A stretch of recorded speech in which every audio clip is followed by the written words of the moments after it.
Hi everyone, welcome to my channel. আজ আমরা চারজন চলে গিয়েছিলাম বকখালি। হ্যাঁ, বকখালি খুবই কমন একটা প্লেস, বাট যেহেতু আমার চ্যানেলের এটা ফার্স্ট ব্লগ, তো ছোট্ট ট্রিপ থেকেই শুরু করা যেতে পারে। তো আমরা এই চারজন বেরিয়ে গেছিলাম খুব ভোর ভোর বকখালির উদ্দেশ্যে। এবং যাদের মনে হয় বকখালি খুবই কমন একটা প্লেস, খুব একটা ঢেউ নেই, খুব একটা সুন্দর সি বিচ না, তাদের জন্য বলি বকখালি থেকে খুব একটা দূরত্বে না, খুবই কাছাকাছি তোমরা হেনরি আইল্যান্ড থেকে অবশ্যই ঘুরে আসতে পারো। যদি বাইক বা গাড়ি থাকে তো খুবই ভালো, তাহলে তোমরা টোটো বুক করেও যেতে পারো। হেনরি আইল্যান্ডে টিকিট কস্টিং কিছুটা সামান্য নেয় হয়তো, এবং তারপরে হেনরি আইল্যান্ডে তোমরা এন্ট্রি নিতে পারবে। এবং টিকিট কস্টিং এর জন্যই জায়গাটা এখনো এত সুন্দর এবং খুবই পরিষ্কার।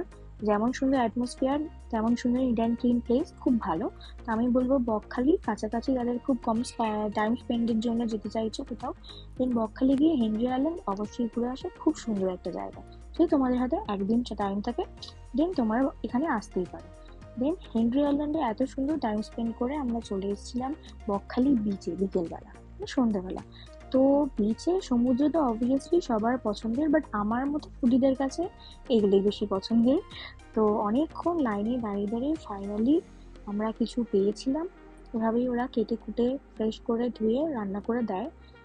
অনেকক্ষণ ও দাঁড়িয়ে থেকে থেকে ফাইনালি আমাদের খাবার দেয়া হয়েছিল। তো আমরা ফাইনালি সেগুলো নিয়ে রুমে এসেছিলাম। ছিল পমফ্রেট ফ্রাই, লোটে ফ্রাই, আর ছিল আমার ফেভারিট ক্র্যাব। তো এগুলোই আমরা এনজয় করেছিলাম। দেন নেক্সট দিন আমরা আবার ব্যাক করে চলে এসেছিলাম। তো যদি এই ফার্স্ট ব্লগটা আমাদের ভালো লেগে থাকে then obviously like and subscribe করে দিও। আর বকখালি গেলে অবভিয়াসলি ইন্ডিয়ান থেকে ঘুরে এসো। Thank you, tata.